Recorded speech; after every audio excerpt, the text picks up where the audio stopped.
저는 오늘 발표를 맡고 좌장을 맡은 홍익대학교 건축학과 유현준 교수라고 합니다. 그리고 네,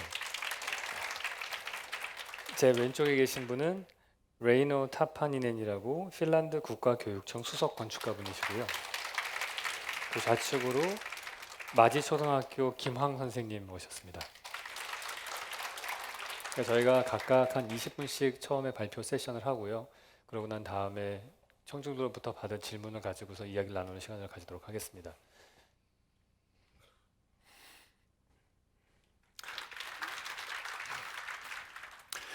My dear friends, I'm very happy to be here in Korea. Thank you very much for the kind invitation to come to Korea.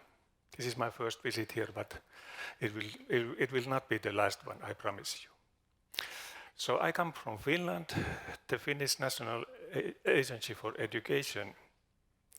And my agency is a national central agency subordinated to the Ministry of Education in Finland. Our main task is to write the national curriculum for all the school levels in Finland, starting from the elementary school till upper secondary schools. And these are the national norms that the municipalities and the schools have to follow when they are writing their own school-specific curriculum. But there are only guidelines so that the municipalities and the schools can write their own school-specific curriculum.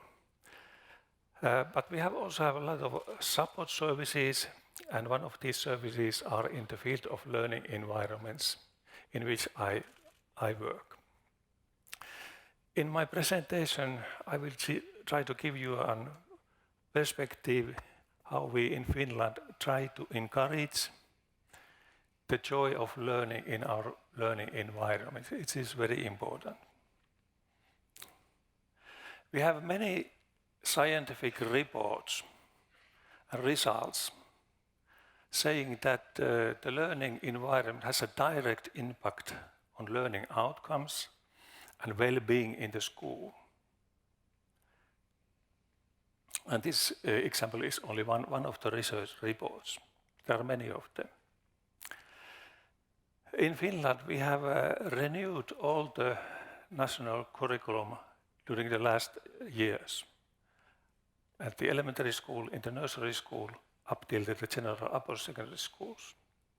In all these national curriculum, the learning environments are in key role, how the learning environments can support the joy of learning and the learning outcomes. We are speaking about the new pedagogy, how it changes learning. Teacher is no longer the focus person or the main person in the classroom. He or she is more like an enabler of learning. We see the student or the pupil or the child, his or her role is active, and he or she is responsible for his or her own success in learning. He or she sets goals and evaluates her own progress. Finland has succeeded very well in the PISA evaluations of the OECD. The Finnish students, they have proven their skills in mathematics, in problem solving, in sciences, in many ways, and so Finland has been one of the top countries.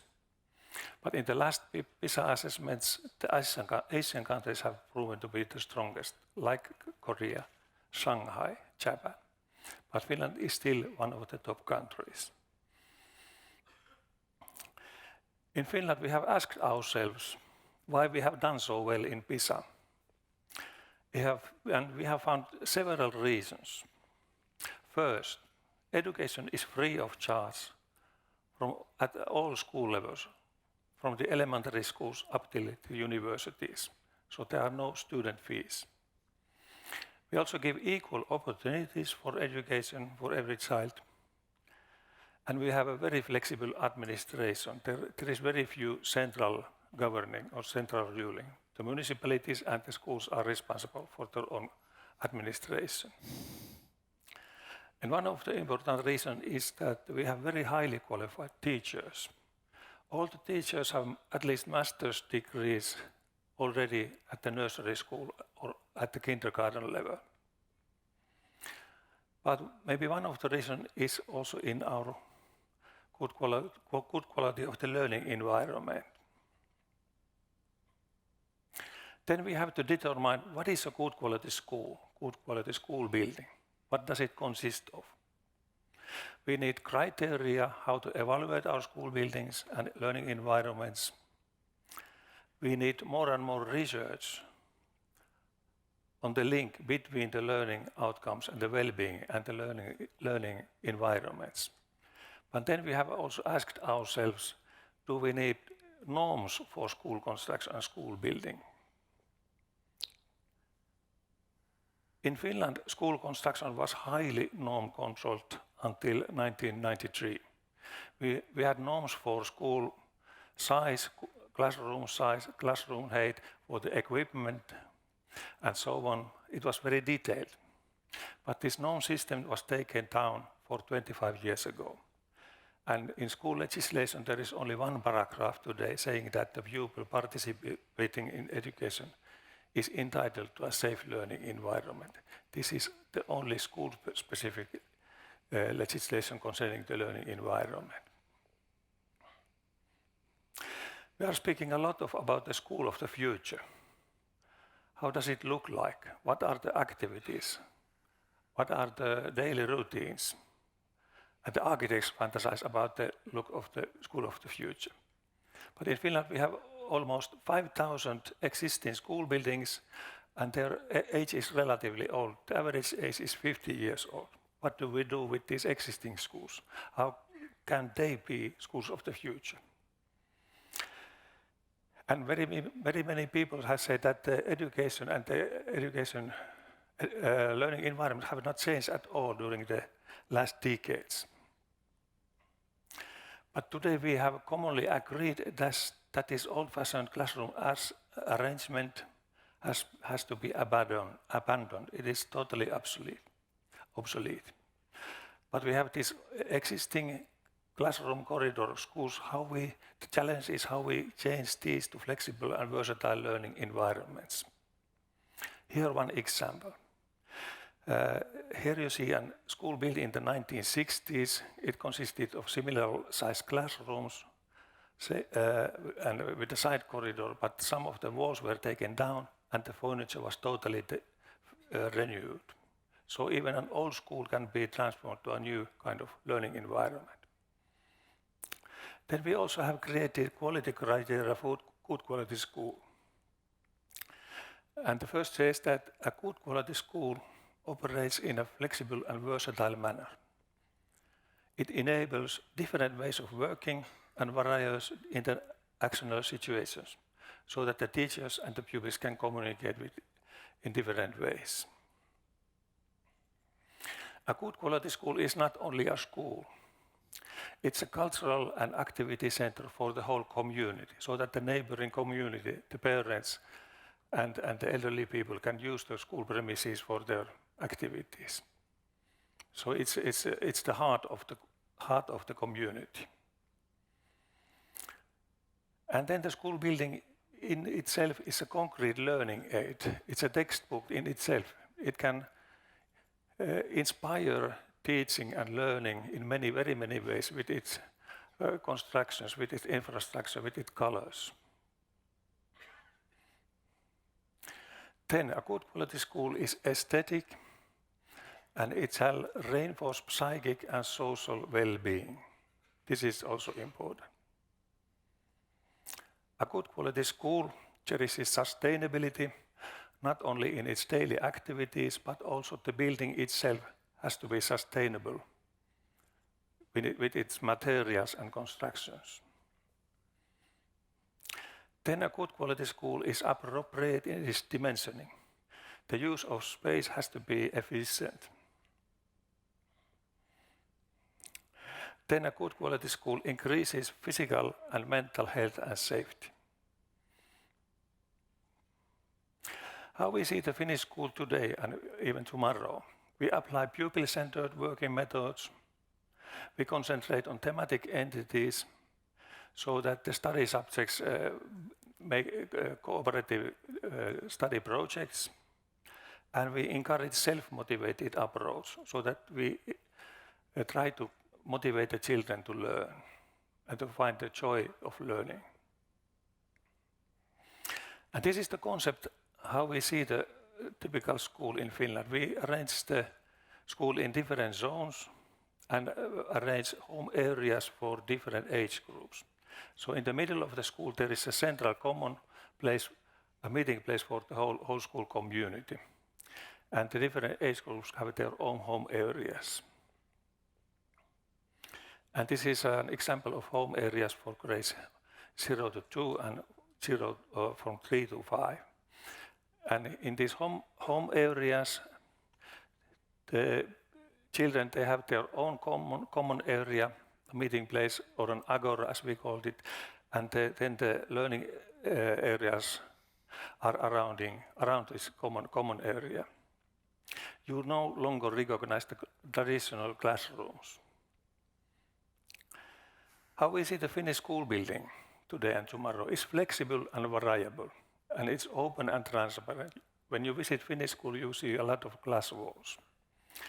And usually it resembles a village, and it seeks its analogy in the urban environment. You see the central square and streets, homes, offices. And this is a typical floor plan of a school in Helsinki, a school for 700 pupils, comprehensive school. Here you see the restaurant in the middle, which is the common meeting place, and every age group have their own home areas with their own agoras in the middle. In Finland, we see the school as one of the most important design projects in the society. And we very much emphasize the users' participation in the design process from the early beginning, because the teachers and the children and the parents as well, they know what will work, how we want to define the working mission of the school. And the architects and the expert engineers are just helping the teachers and the users to find the best solution. But it's a teamwork, and they have to pull all to the same direction. Then I will show you some new schools in Finland, starting a school in Espoo. This is my hometown, built 7 years ago. It's a comprehensive school for 800 pupils, and here again you see in the middle, is there a pointer here somewhere? I guess there. Pointer. Yeah, sorry. Here you see the central square and then the home areas for different age groups. And this design concept was based on an open architectural competition, and you see the concept on the left side, which is actually the realized project. And in Finland we have very little natural light in wintertime, so we try to use a lot of glass in the facade so that we get natural light inside as much as possible. So this is the playground and courtyard of the Saunalahti school. And here a picture how the exterior space and the interior space are sliding into each other by this transparent the use of glass. And this is the main space of the school, the agora, which is also used as a school restaurant. It's a meeting place, it's a multifunctional space. And another picture. And in this school, every space is meant for learning, so that you don't recognize any corridor space or traffic space, but every space is meant for learning. Another example from Helsinki, Latokartano school, which is similar size as the previous school. This is a UNESCO-associated school, so that it belongs to a UNESCO network. It is built on a very small site, And it is in the district where there are a lot of immigrant families, and there are 20 different languages spoken in the school, and every different nationality coming from this and that, they get their own support teaching in the school. Here again, the same concept is applied. The central agora, the restaurant, and then home areas for different age groups. And also natural ventilation has been used as an experiment in this school. And then the main space, which is the school's restaurant, but also a multifunctional space, which can be actively used also after the lunch hours, also in the evenings. And each home area has their own home-based lobbies, which can be used for teaching and learning, but also for recreation. Then the third example, we also have a trend to build bigger units where you can have many different services in the community center. Here there is a school, a nursery school, a kindergarten, a lower primary school, an upper primary school, and upper secondary school, and a lot of sports facilities. But the architect has divided the big building complex into different units so that it becomes like a village.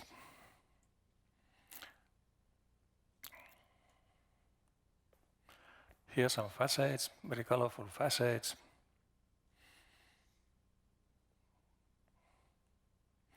And this is the main lobby. And the lobby areas can be used for learning and individual work or teamwork.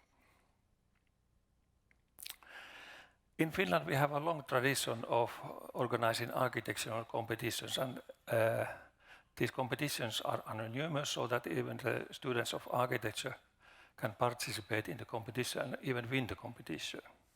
And we have several open to all and invitation competitions annually for school buildings. And 4 years ago, the city of Helsinki launched a school competition for a new area, housing area in downtown Helsinki. This used to be a harbor, an industrial area, but it will become a housing area for 20,000 people. So they will need 2 schools at least. So the city of Helsinki launched a competition, open competition, and we got something like more than 100 entries and proposals.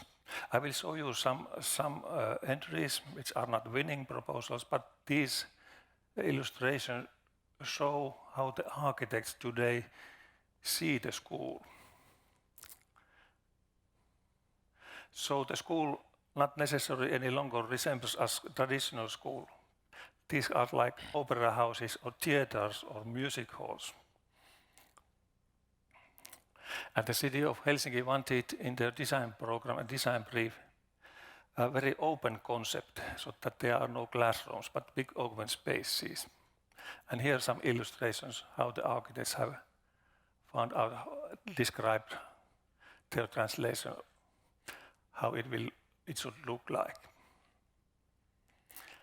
And in many concepts you any longer see any traditional classrooms, but the learning areas and learning environments can be divided in very many ways.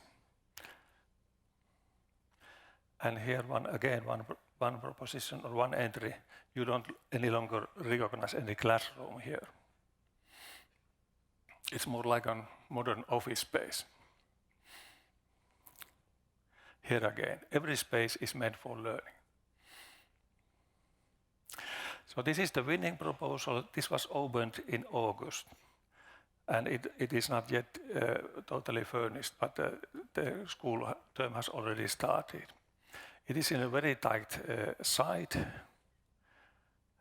in an urban context.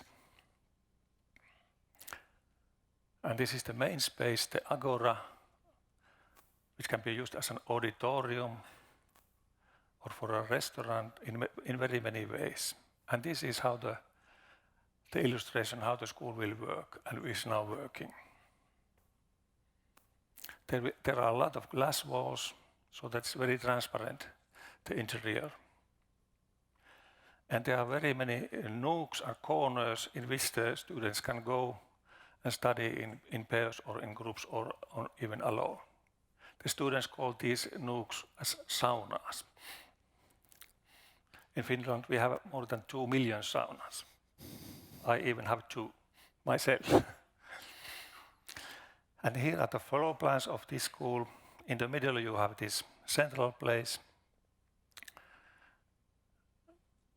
You may recognize that there are some classroom spaces, but all the classrooms can be open to each other, so it will form a bigger space. And here an example how the space can be divided, or it can be used in very many ways during the day. And here are some sections. And then some words about the trends in Finnish schools. We have tried to encourage the sense of community, that the school belongs to everybody. The school is for all of us. We try to encourage the holistic approach so that every space is meant for learning. And we are opening more and more our learning spaces as learning landscapes. We try to give the children experiences of playfulness and joyfulness so that they are happy when they are learning and working in the school. And we have noticed that there is a certain analogy between the modern school building and the modern office. A lot of open spaces. But the school construction has also become quite expensive in Finland. And some municipalities have decided that there must be also other solutions.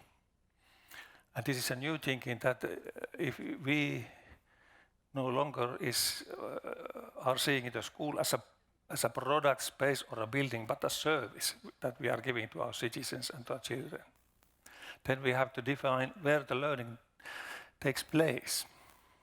Not only in the place called school, but also at homes, at work, in libraries, in other schools, in every place. And usually we see the school as a centralized building on one side, but it also can be seen as decentralized, consisting of different components, maybe on the same campus area. But we have already examples how the school can be seen only as a service, so that the school has a sort of heart building, and then the school uses the existing services in the neighborhood, or in the community, or in the municipality. And here again one example. In Helsinki or in Espoo, we have this big Aalto University campus, School for Technology, a School for Business, and School for Arts. And the city of Espoo decided to have one of the schools in this campus area. And they built only one core building, the main building of the school for this upper secondary school. And the school uses now the premises of the university, the laboratories and the auditoriums, the sports halls. So this is a win-win situation for the university and win-win situation for the municipality. But we also have a metro line in Helsinki. And one of the wildest ideas is that why not the metro line could be a school?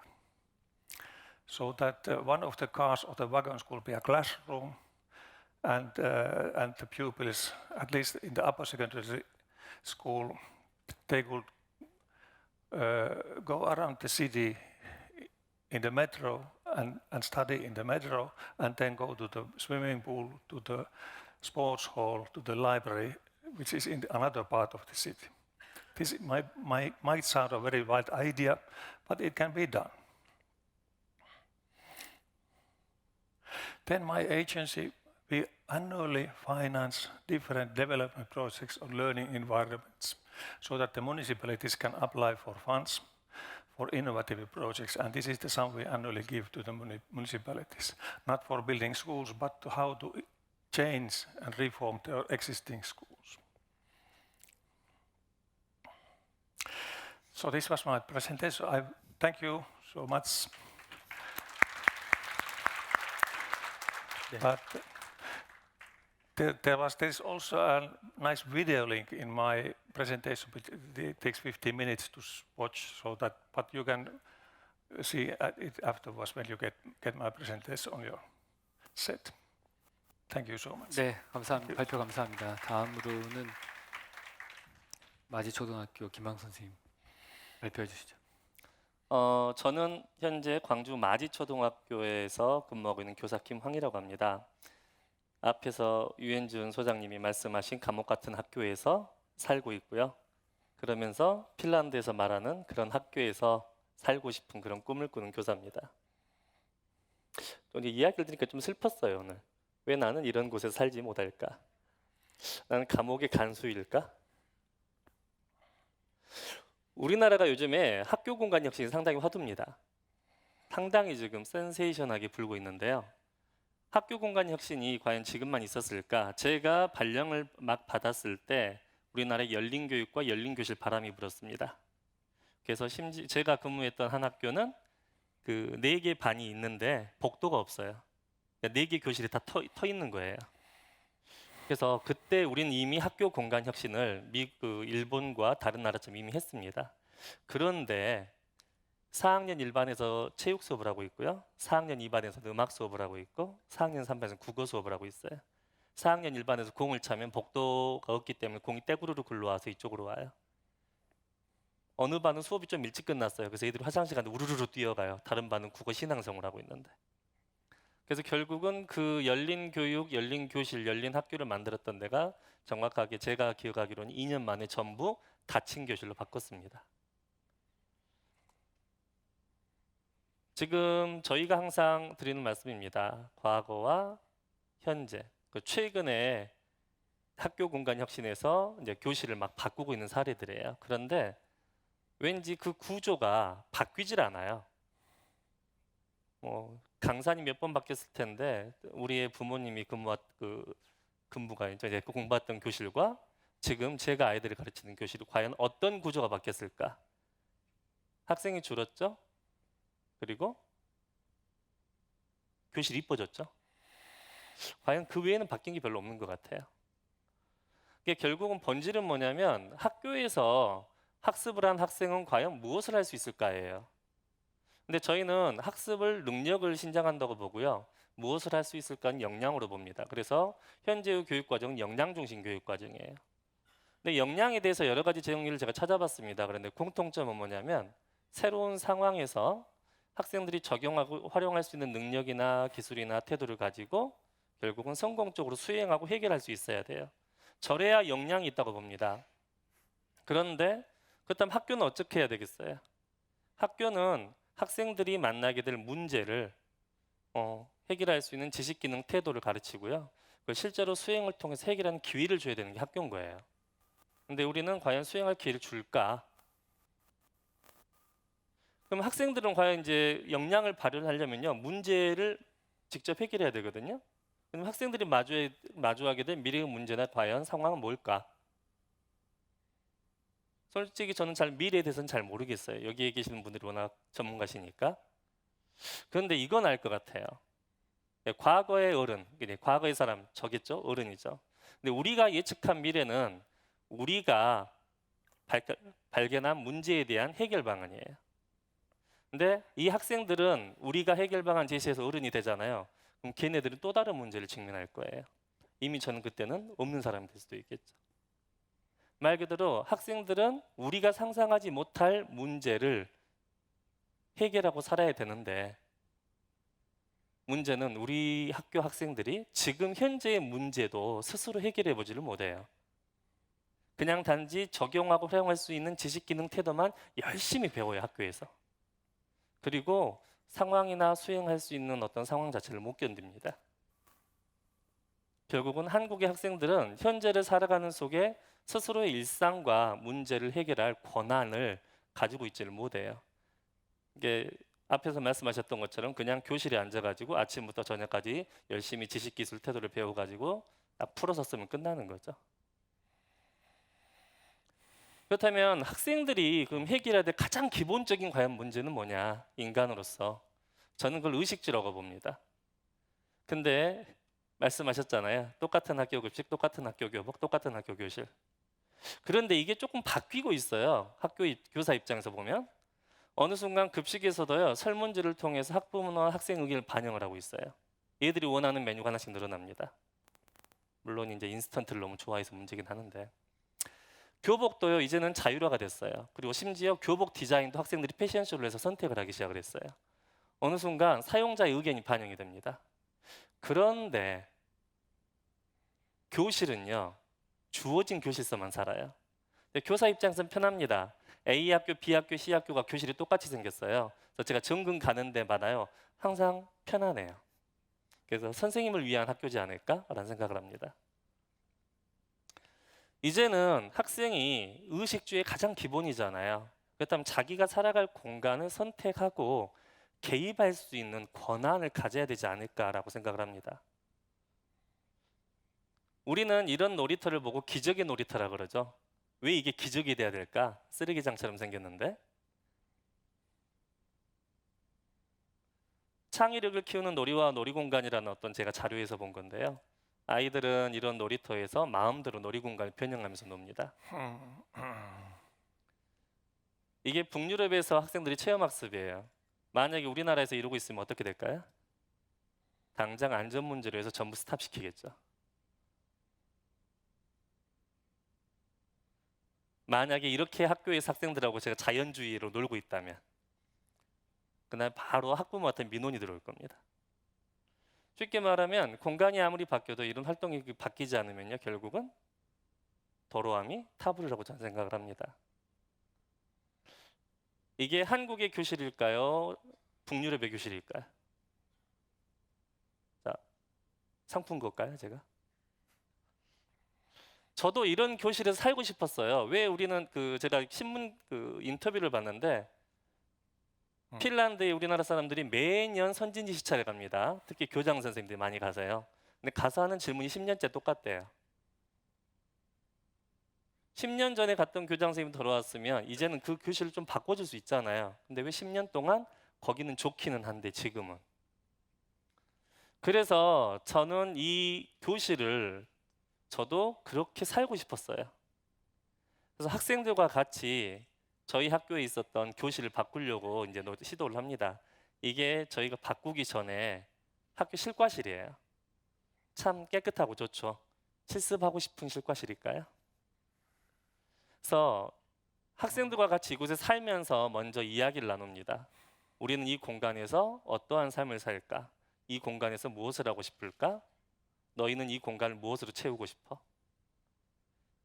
그러면서 저희는 이제 설계할 수 있는 돈은 없어서요. 학생들하고 종이로 그림을 그리고 레고로 구상을 하면서 아이디어를 내기 시작을 했어요. 그리고 나서 학생들과 같이 그 공간을 만들어 나갔습니다. 필요한 재료는 인터넷으로 전부 사서 DIY로 하고요. 그리고 학생들과 같이 1년 동안 공간에 필요한 것들 하나씩 같이 만들어 나갔습니다. 그래서 이랬던 저희가 교실을요 이렇게 바꿨어요. 이것은 대한민국 감사합니다. 눈물 나오려 그래요. 왜냐하면 사람을 갈아 넣었거든요. 실제로 저희 학교는 5층 건물이에요. 5층의 도시 건물이기 때문에 5층 구석재는 아무도 오지 않아요. 그래서 죽어 있었던 공간을 학생들과 어떻게 하면 바꿀까. 그래서 학교에 있던 행정실에 먼지 쌓였던 도면을 꺼내서 학생들과 실측을 하고 그다음에 각각의 영역을 같이 디자인을 합니다. 이 공간이 바뀌었더니 이제 활동이 바뀌기 시작합니다. 학생들 학교에서 실험하고 뭐 만들면 대부분 장난감 같은 걸 만들어요. 특히 아이들은 자동차 만들기를 엄청나게 좋아합니다. 그래서 장난감 바퀴 달고 모터 달아서 움직이는 자동차를 만들어요. 근데 애들이 실제로 타는 자동차를 만들고 싶어라 해요. 그래서 만든 게 의자 띄어내고요. 밑에다 바퀴 붙여서 타는 자동차예요. 근데 재미없잖아요. 자, 상상을 해보십시오. 이 다음에 어떤 사진이 나올까요? 그래서 아이들과 직접 사람이 타고 운전할 수 있는 자동차를 만들려고 오래 노력을 했어요. 그리고 그걸 직접 만들었고요. 밖에 나가서 뒤에 타이어까지 연결해서 아이들을 태워주고요. 학교를 거의 에버랜드로 만들고 있습니다. 지금. 그리고 학생들은 자기들이 만들었던 자동차를 이용해서 지역에서 하는 행사에서요 입장식을 진행해주고요 카퍼레이드를 하고 있어요. 어느 순간 공간이 만들어졌고 그 공간은요 저희가 상상했던 우리는 이 정도까지라는 한계 자체를 무너뜨리기 시작을 하고요 뭐든지 가능한 공간으로 저희 활동을 지원해주고 있습니다. 공간이 바뀌니까 얘들이 별걸 다 해요. 와서 얘는 지금 미래의 꿈이요 액세서리 디자이너 하는 친구거든요. 그래서 지금 이 친구가 만든 게 한 200종 가까이 돼요. 11월 말에 저희 장터 때 팔 건데 이 친구는 와서 LED로 자기 아크릴 램프를 만들고 있고요. 이 친구는 말 한마디 잘 하지 않았던 소심했던 친구가 와서 자기가 하고 싶은 코딩을 전부 합니다. 학생들에게 우리가 과연 무엇떤 행동을 할 수 있는 행동을 하도록 허용할 기회를 주었을까? 그리고 기회를 주었다 하더라도 그 행동이 가능하도록 어떤 공간을 제공했을까? 근데 저는 지금까지는 아니었었거든요. 그런데 이 공간 만들면서 이제 그게 가능해지기 시작을 합니다. 그래서 어느 순간 공간 자체는요 경험의 한계를 극복을 해요. 그리고 학생들이 선생님 저 이거 해보고 싶어요라고요 미래를 꿈꾸도록 도와줍니다. 어느 순간 학생들이 하고 싶은 게 생기기 시작을 했어요. 그냥 단지 앉아서 듣던 학생들이 아니라 선생님 저 이것도 해보고 싶어요 라는 이야기가 나오기 시작을 합니다. 그래서 공간에서 어떤 삶의 모습이 이루어질 것인가 그리고 그 삶은 성장에 도움을 줄 거냐 그리고 그럼 학교라는 공간은 그 삶을 촉진하는가. 가장 핵심은 뭐냐면 학생이 자신이 살아갈 공간에 개입할 수 있느냐예요. 계속 주어진 공간에서 이렇게 살아라고 강요를 받던 아이들이 저희는 이런 공간이 필요해요 이렇게 만들어주세요를 요구하기 시작을 합니다.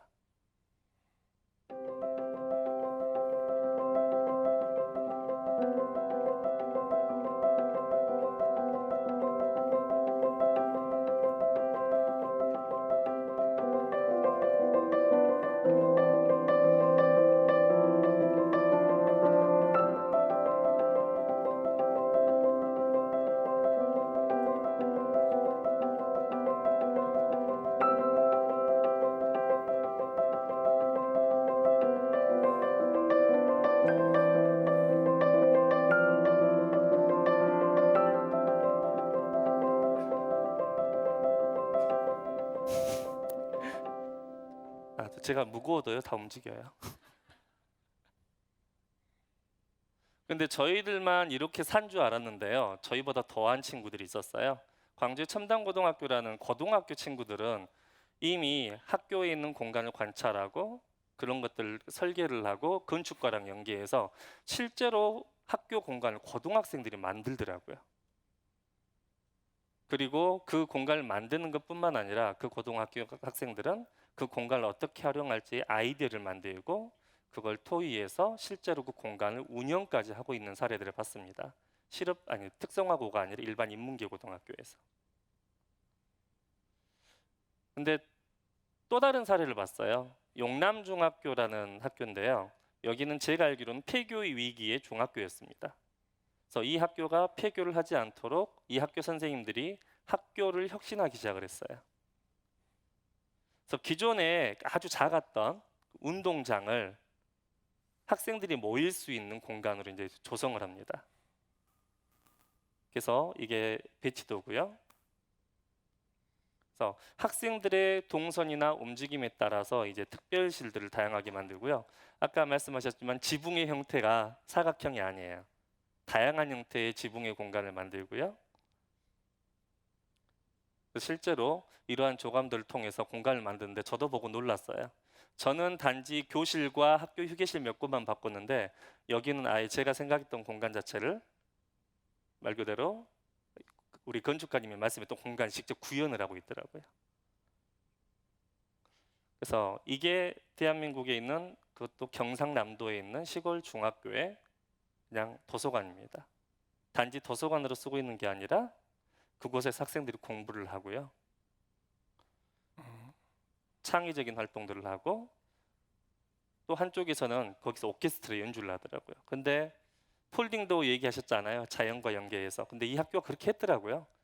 공간에서 폴딩도어 달아서 야외 콘서트 할 때는 폴딩도어 싹 열어가지고 학생들이 저기 공연하면서 저 말 그대로 자연과 교실이 하나가 되는 공간을 만들어 사는 모습을 보면서 야, 내가 꿈만 꾸고 살았던 학교들이 점점 어느 순간 현실이 되고 있구나라는 것을 요즘에 많이 보고 있습니다.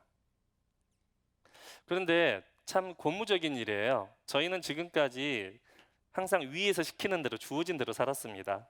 근데 첨단고나 저희 학교나 여러 학교에서 선생님들이 자신의 공간을 바꾸어 나가고 있었어요. 그리고 그 바꾸어 나갔던 모습들을 교육부에서 어느 순간 캐치해가지고요, 그걸 사업에 반영하기 시작을 합니다.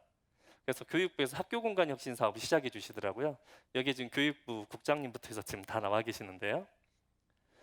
단지 이제는 우리가 학생들은 어떻게 살아야 된다라고 수동적으로 주어지는 공간이 아니라 이제는 그 공간에 살아갈 학생들의 의견을 들어주셔요.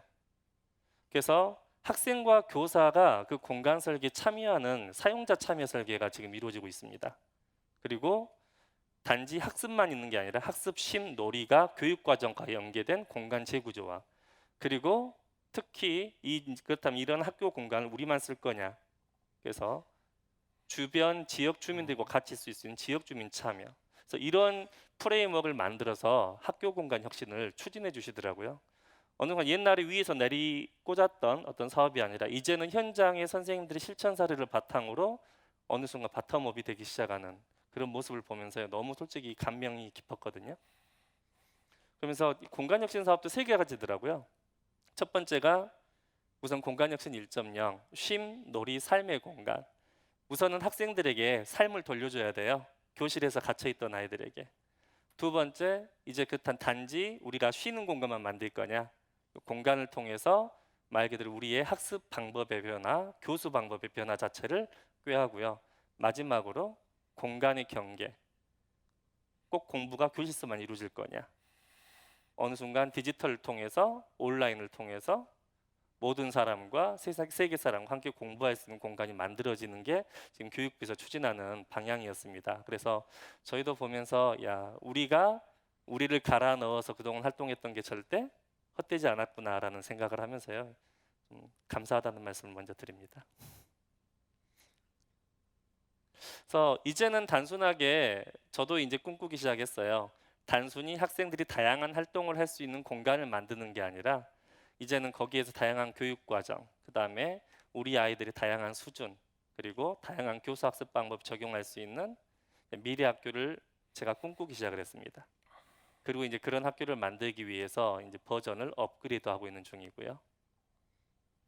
근데 더 놀랬던 거는요, 페이스북에서 봤는데 상주에는 백원 초등학교의 모습입니다. 기존에 우리가 알고 있었던 그냥 운동장이 앞에 있고 뒤에 교사가 배치돼 있던 게 어느 순간 그 학교 배치 구조를 전부 틀어버리고 학교 전체를 재구조화해서 배치를 했어요. 이게 아마 이 학교가 이제 학교 공간 재구조에서 내년 이렇게 해서 만들어진다고 합니다. 그래서 이제 대한민국 자체도 이제는 기존의 틀이 다 깨졌다고 생각을 해요. 그리고 향후 계속 깨져나가면서 다양하고 창의적인 공간들이 만들어져서 학생들을 지원해 줄 거라 저도 생각을 합니다. 근데 이 공간을 만들어 놨는데 하나 이제 맹점이 있어요. 기존에 첨단 융합 과학 뭐 이런 엄청나게 많은 스마트실 만들었습니다, 학교에서. 근데 그 교실들 만들어서 어떻게 했을까요? 문 잠가 놓죠. 그래서 저는 이제 이 다음의 문제가 이러한 공간이 어떻게 운영되느냐가 가장 우리의 핵심이라고 생각을 해요. 그래서 저는 그걸 문 닫아 놓고 싶지 않았어요. 그래서 그걸 열었는데요. 플레이 좀 해주시겠어요? 점심시간의 모습입니다. 저희 학교 학생들. 보통 하루에 120명 정도가 방문을 해요. 그래서 언제든지 자유롭게 학생들이 그 공간에 와서 자기가 하고 싶은 활동을 할 수 있는, 누구의 간섭이나 제약 없이 친구들과 이야기하고, 대한민국에도 이런 공간이 전 늘어났으면 좋겠거든요. 예쁘게 만들어서 문장가 놓는 게 아니라 학생들이 그 공간을 만드는 걸 넘어서 그 공간의 주인이 되고 마음껏 활용할 수 있는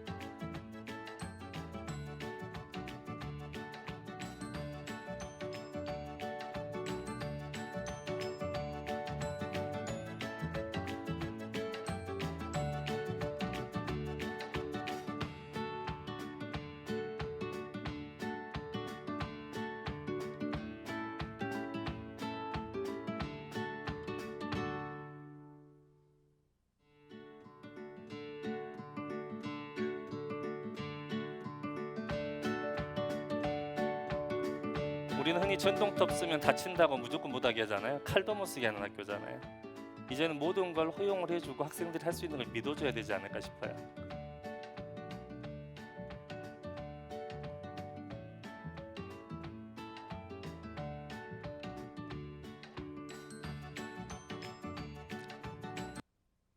그래서 이런 공간 학생들과 같이 만들고 계속 만들어가고 있습니다. 저희 학교는 학교 공간혁신 사업 이런 걸 했던 학교는 아니에요. 자생적으로 추구를 했던 학교인데요. 이 공간을 학생들과 같이 만들고 있고 만들어 왔습니다.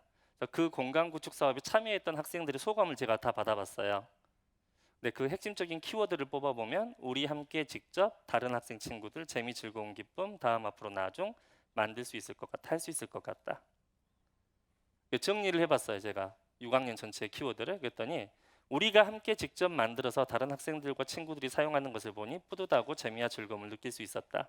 앞으로도 이런 기회가 생긴다면 만들 수 있고 무엇이든지 해낼 수 있을 것 같다. 너무 좋잖아요. 이 오늘 그 포럼이 인적 자원 포럼이라고 들었습니다. 이제는 학생들을 자원으로 바라봐서는 안 될 것 같아요. 미래 자원으로서의 학생이 아니라요. 현재의 문제를 스스로 해결해 나가는 현재 시민으로 바라봐줬으면 좋겠습니다. 그래야 학생들이 자신의 문제를 스스로 해결해 보고요. 그 해결해 보는 경험을 바탕으로 미래의 자신들이 커서 그 스스로의 미래의 문제를 해결할 수 있는 역량을 가지게 되지 않을까. 그리고 그런 것을 지원해 줄 수 있는 학교라는 공간이 만들어져야 되지 않을까라고 생각을 해봅니다. 그래서 학생이 삶의 주인이 되는 미래 학교, 이 학교를 꿈꿔봅니다. 감사합니다.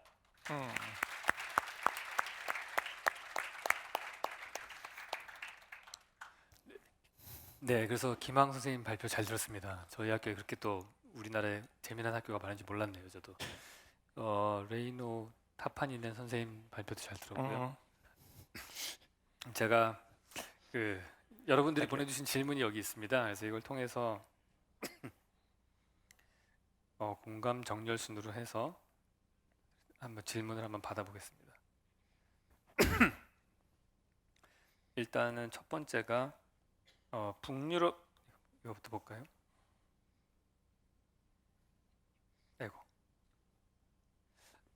북유럽 교육의 대표 주자인 핀란드가 결국 진한 교육의 왕자 자리를 내주고 하락세에 처한 공교육 수치들이 있는데 이게 제가 원래 긴 문장에 약해요. 이렇게 한 3줄 이상 되면은 어디서 끊어서 읽어야 되는지 다시 한번 볼게요.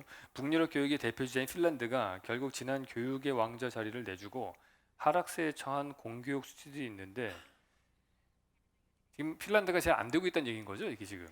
이 원인이 단순히 금전적인 투자 감소라고 생각하는지 그렇지 않다면 다른 어떤 이유들이 있을지 생각이 궁금합니다.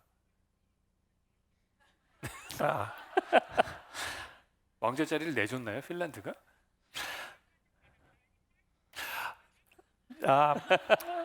First, I want to thank you to these both presentations, and I noticed that there are much more similarities between the Korean schools and the Finnish schools, and I'm very happy that the children in the Korean schools are happy and enjoying learning. Yes, it is very true that the results of Finland have declined during the years, and we are very much worried about that. We are making research on that. What are the reasons behind this declination of the results?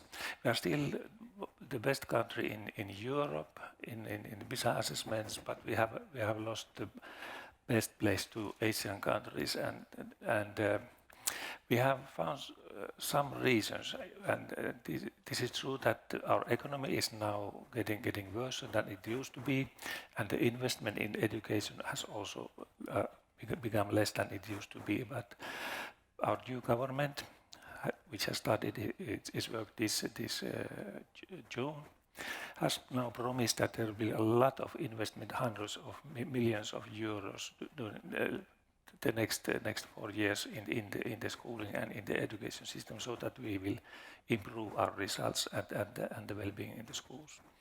And we are struggling and fighting this, and we notice that there are things need to be done. 네, 다음 질문 한번 보겠습니다. 다음 질문은 전체에 주신 걸 한번 볼게요. 건축가 안토니우스 가우디의 말이 떠오릅니다. 우리가 힘써 읽어야 하는 책은 항상 펼쳐져 있는 자연의 책이다. 하지만 이 말을 듣고도 저는 잘 와닿지 않습니다. 어떤 시각으로 자연을 바라보고 어떻게 배우고 느껴야 할지 기계공학과 학생인 제가 자연을 건축적으로 배우려면 어떻게 해야 될까요?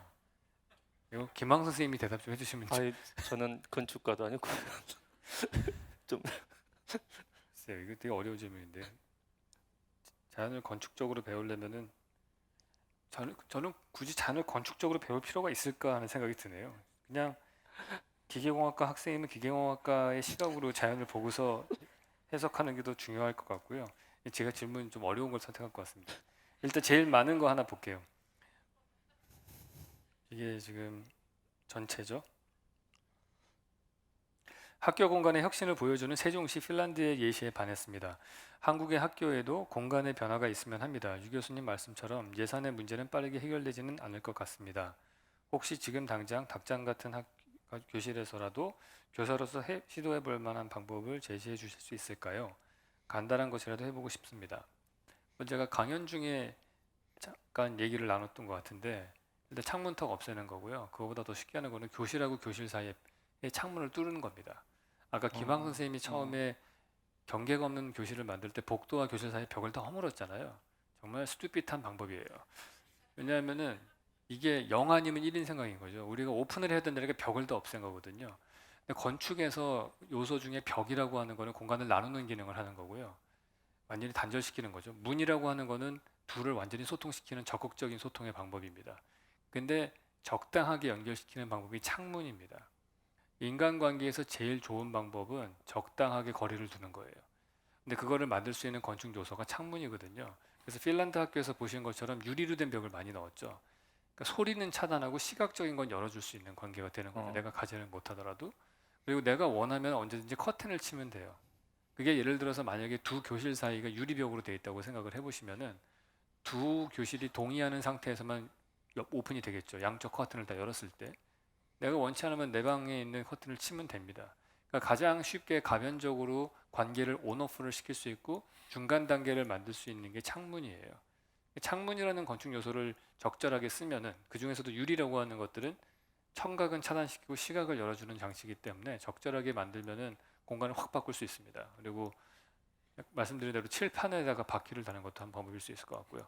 제가 봤던 어떤 광주의 학교 같은 경우에는 각 학생들의 책상과 의자를 1학년 입학할 때 자기 의도대로 디자인을 해서 데코레이션을 하게 하더라고요. 그리고 그거를 3학년 내내 계속 가지고서 학년을 올라가게끔 만들어요. 그러니까 내가 가지고 있는 가구만이라도 내 마음대로 만들 수 있게 하고, 근데 그 아이디어가 왜 재밌냐면은 학년이 바뀔 때마다 학생 컨비네이션이 바뀌잖아요. 그러면서 교실의 풍경이 아주 손쉽게 바뀔 수 있는 상황이 되는 거죠. 그래서 그런 것도 좋은 방법인 것 같았습니다. 이만 교수님. 예, 그 학교 공간의 혁신을 보여주는 세종시 아니라 광주시입니다. 예. 닭장 같은 교실이라고 하셨는데요. 교실을 닭장으로 만드는 건요, 교사거든요. 그러니까 똑같은 교실에서도 학생들이 행복할 수 있고, 근데 그걸 닭장처럼 꽉 조여질 수도 있다고 생각을 합니다. 그런데 이제 어쨌거나 사각형의 똑같은 케이지에서 어떻게 할 수 있을 것이냐라고 물어보시는데요. 우선은 책상 배치부터 바꿔보세요.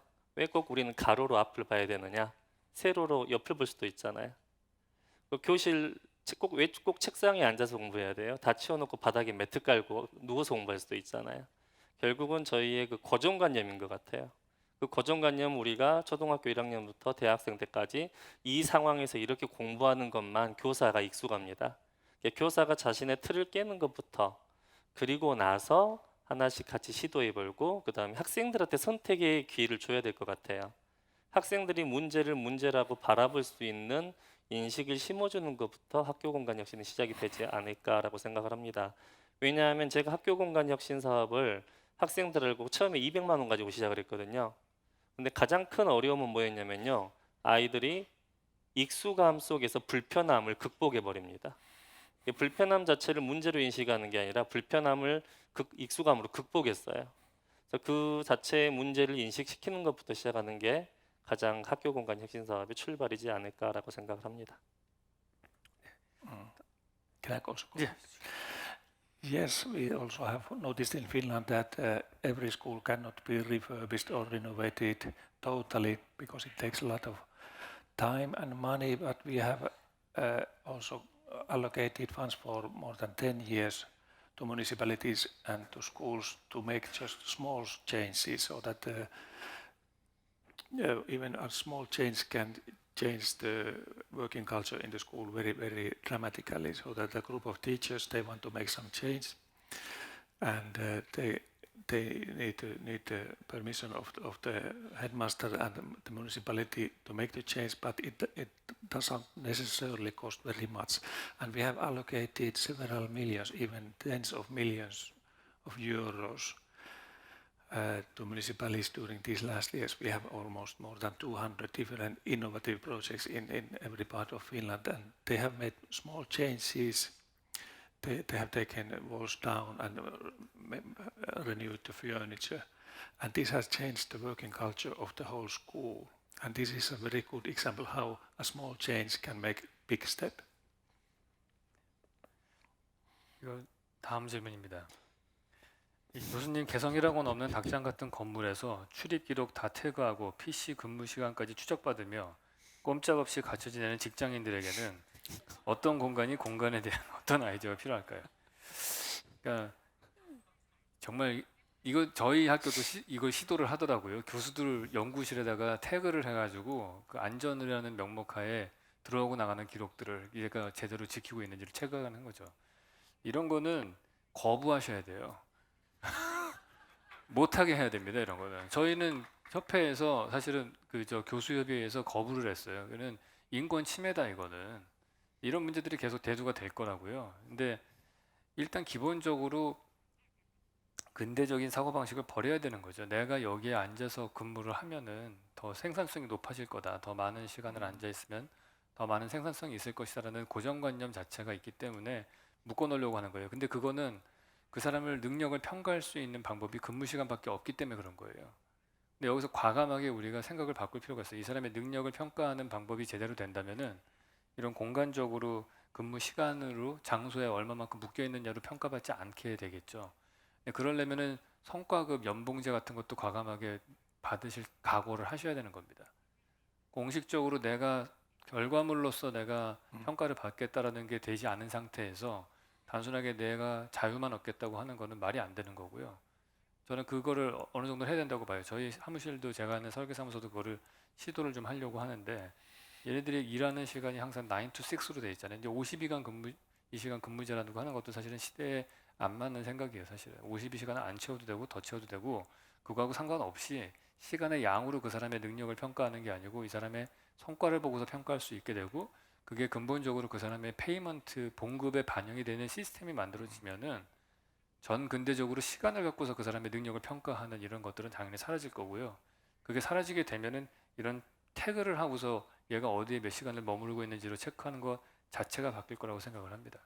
그래서 근데 그 공정하게 이 사람의 능력을 어떻게 평가할 거냐 그거는 이제 각 회사마다 다르겠죠. 저희 사무실 같은 경우에는 시간당 비율로 얼마 만에 설계비가 남고 프로핏이 얼마가 남느냐 뭐 이런 걸로 평가하는 복잡한 걸 준비하고 있거든요. 그런 것들이 그 각각의 회사마다 필요하다고 생각을 해요. 또 추가하실 말씀 있으면 두 분 해주시죠. 아침에 저희 구글 코리아 사무실 잠깐 들렸다 왔거든요. 그 사무실에 마사지 룸이 있더라고요. 하나 꼭 설치해 보십시오. 그러면은 저희 한번 전체 질문을 한번 보겠습니다. 이거는 저한테 닿지만 전체가 다 대답할 수 있을 것 같은데요. 많은 건축물들의 획일화를 이끈 트렌드 중 하나는 세계화라고 합니다. 언급하신 강남과 송도 같은 국내 도시뿐 아니라 많은 나라의 도시들이 획일화된 건축 양상을 띱니다. 교수님께서 학교 건축물의 변화를 생각하시게 된 계기는 무엇이었나요? 그리고 가능하다면 비슷한 방식으로 학교를 넘어 도시 건축 문화에 있어 다양성을 추구할 방법이 있을까요? 재개발이 있을 때마다 같은 형태의 모습을 띠는 도시를 보면 안타깝습니다. 이 질문은 사실은 다양성을 어떻게 만들 것이냐 하는 부분이라서 두 분도 다 대답을 해줄 수 있을 것 같아요. 되게 중요한 이슈인 것 같고요. 답변을 먼저. Yes, in Finland we don't have any rules or norms that every school should be similar, so that every municipality and school they can decide what design concept they will apply in the project. We still have some municipalities or schools that want an old-fashioned corridor classroom school, but it is allowed, so it's not forbidden. But more and more the new process will start to become this new kind of learning environments with opened learning areas and glass walls and transparency. So it has been noticed that it will improve the learning outcome and the well-being and the cooperation between the study subjects and the teachers. And this is a trend which we need to put more and more research on. Is it really a thing which will help the future schools to improve and develop, or is it just a trend which is an architectural trend? So we are now focusing on the research, and we will finance in the future research on this subject. What is the link between the learning environment and the learning outcome and the well-being? 제가 이제 우연찮게 여러 학교를 돌아다닐 기회가 많습니다. 그런데 다 학교가 똑같이 생겼어요. 근데 달리 생긴 학교가 어디였었냐면요. 전주 한옥마을 가보시면 전주 중앙초등학교가 있습니다. 근데 그 학교의 지붕은 한옥으로 되어 있어요. 쉽게 말하면 학교가 그 해당 도시나 그 지역의 정체성을 반영을 해서 녹아 들어가야 되는데 그렇지 못하고 항상 우리는 표준 건축에 따라서 똑같이 지어집니다. 그렇다면 이제 전 도시 부분은 잘 모르겠지만 이제 앞으로 만약 학교를 증개축하고 신축을 한다면 그 학교가 그 지역 사회의 문화라든지 자연 환경을 반영을 해서 그 지역에 어울리는 학교로 만들어진다면 그 학교가 그 도시에 미치는 영향이 상당히 크지 않을까. 그리고 그곳에 사는 아이들이 자신의 도시에 대한 정체성을 알아갈 수 있지 않을까라고 그냥 한번 생각을 해봅니다. 예, 그게 사실 좋은 걸 알면서도 안 되는 가장 큰 이유는 우리가 법이 너무 많아서 그래요. 그러니까 왜 대한민국의 모든 도시와 이것들이 다 비슷해져 가고 있냐 하면은 우리가 초창기에 아무것도 없던 시절에 지금의 도시를 만든 거는 사실 엘리베이터하고 철근 콘크리트라는 재료와 기술을 갖고 왔기 때문인 거예요. 근데 이걸로 사실은 근대화에 성공을 한 거죠, 우리가. 근데 똑같은 성공 모델을 계속해서 반복해서 쓰고 있어요. 우리가 강남과 이런 데다가 아파트를 지어서 되게 성공적으로 사회를 근대화 시켰더니 이게 되게 좋은 거죠. 그래서 그거를 만들 수 있는 여러 가지 룰을 만들었습니다. 어떻게 하면 햇빛 잘 드는 아파트를 만들까? 동간 간격, 사선 제한, 각종 법들을 다 만들어 놨기 때문에 그 법이 너무 많아져서 그 법을 모든 데다가 적용을 하는 순간 다 똑같은 도시가 나올 수밖에 없게 된 거죠. 자본주의 사회에서 규칙을 만들어 놓은 거에 따라서 결과는 나오게 돼 있는 거예요. 그걸 바꿀 수 있는 방법은 첫 번째는 도시를 다양하게 만드는 방법 중에 하나는 부동산 가격 책정 방식을 바꿔야 됩니다. 각종 심의로 해결된 문제가 아니에요. 면적 중심으로 해서 부동산 가격을 매기는 거를 최적 중심으로 바꿔야 돼요. 그래야지 높은 천정고, 복층 건물, 다양한 공간이 나올 거고요. 외부 공간도 부동산 가격 분양 면적에 포함시킬 수 있게 해줘야지 개발업자들이 테라스가 있는 아파트를 만들 거예요. 지금은 만들어봤자 방수공사만 어렵고 비싸게 팔지 못하기 때문에 안 만드는 거죠. 다양성이 안 나올 수밖에 없어요, 시스템 자체가. 이태리 가시면 베니스하고 피렌체하고 로마가 다 다른 모양의 도시를 갖고 있습니다. 그 이유는 국토법이 없어서 그래요. 그 도시들이 다 도시국가 시절에 아무런 룰이 없을 때 그들의 유일한 룰은 뭐냐 하면은 안 무너지면 된다예요. 그러니까 중력만 해결하면은 모든 건 네 마음대로 할 수 있다라는 거였거든요. 근데 지금 우리는 중력도 지켜야 되지만은 여러 가지 각종 법규들이 많습니다. 그걸 다 지키면 그렇게 나요. 그러니까 제가 대한민국 사회에는 절대로 스마트 시티가 베트남보다 먼저 나올 수 없다. 그렇게 생각을 해요. 현재 상태로서는. 분명히 우리보다 후발주자 국가인 후진국에서 스마트 시티를 먼저 만들 거라고 생각을 합니다. 제가 94년도에 처음 중국에 갔을 때 놀란 게 마을 주민들이 모여가지고 한 마을에 전화기가 한 대밖에 없어요. 그래서 모여서 전화를 걸었어요. 그게 딱 1970년대 우리나라의 모습이에요. 당시에 우리나라는 공중전화 카드가 있어가지고 넣으면은 장거리 전화를 할 수 있던 시절이었습니다. 곳곳마다 공중전화 박스가 있었어요. 근데 90년대에 딱 중국을 갔더니 중국의 사람들은 공중전화 보급을 넘어뛰고 핸드폰으로 그냥 넘어갔어요. 왜냐하면 그 사람들은 규칙이 없었기 때문에 아무거나 먼저 받아들이면 되거든요. 지금 캄보디아나 베트남 같은 데들은 도시법이라든지 이런 것들이 우리나라보다 만들어진 게 거의 없을 겁니다. 그렇기 때문에 그냥 몇몇 독재자들한테 뇌물만 먹이면 다 할 수 있어요. 그렇기 때문에 새로운 것들이 도입되기가 쉬운 상태예요. 우리가 혁신적으로 계속해서 규제가 많다고 얘기를 하는데 그런 규제들을 없애는 것들을 생각을 해보셔야 돼요. 왜냐면 위기의식을 느껴야 돼요, 사실은. 그거가 안 되는, 특히나 위기의식을 느껴야 되는 거는 서울과 부산 사이에 있는 모든 도시들입니다. KTX가 발달을 했고요. 앞으로 교통수단이 서울, 부산이 20분 만에 왔다 갔다 할 수 있는 세상이 되면은 중간의 도시는 다 죽습니다. 왜냐하면 대구에 있는 대양병원이 망한 이유는 KTX 타고 서울의 세브란스 병원에 올 수 있기 때문이에요. 공간이 압축되는 시대에 살고 있어요. 대한민국 국토는 지금 20년 전에 홍콩과 비슷한 수준이라고 볼 수 있어요, 사실은. 심리적, 시간거리적인 문제로 봤을 때. 그렇기 때문에 지역성이 살아날 수 있게끔 하지 않으면 지방 도시가 다 죽을 수밖에 없는 상황이 됐거든요. 근데 그걸 하려면은 각종 규제를 깨야 된다. 그래서 특히 지방자치 쪽에서 그걸 요청을 하셔야 된다고 봅니다. 그래서 정말 쉽게 말해서 무너지지만 않으면 다 허용하는 수준으로 돼야 된다. 각종 부동산 가격 책정 방식과 세금 책정 방식도 정말 지방자치에 완전 전권을 넘겨서 그들만의 뭐가 형태가 나올 수 있게 해주지 않으면 안 된다. 그렇게 생각을 합니다. 시간이 다 된 건가요? 그럼 두 분에게만 마지막으로 한 말씀만 듣고서 마무리해도 될까요? 예, 두 분 한마디씩 마무리 멘트 하시고 마치도록 하겠습니다. Wow, this was a very nice experience, and I was very happy to see and hear the other presentations, and I'm very happy to see you here in the audience and having heard your questions. And I and Finland will learn from Korea. This example that Mr. Kim showed and the Professor Yu, they were so wonderful that I'm sure that we will make a visit to study your schools here. I'm very happy. Thank you so much.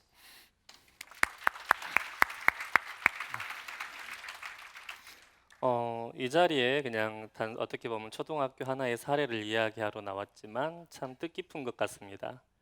저희들의 사례가 정책으로 바뀌고 그 정책이 대한민국을 변화시킬 수 있다는 거, 그렇다면 저희가 열심히 살아야 되는 이유인 것 같아요. 그래서 이곳에 온 많은 분들이 더 많은 사례 만들 수 있고요. 올해가 저는 학교 공간 혁신의 원년이라는 생각을 혼자 해봅니다. 그래서 앞으로 미래의 학교들을 상당히 기대하고요. 많은 분들이 학교 공간 혁신을 지원해 주셨으면 감사드리겠습니다. 감사합니다. 네, 이걸로 세션을 마치도록 하겠습니다. 장시간 감사합니다. 고생했습니다.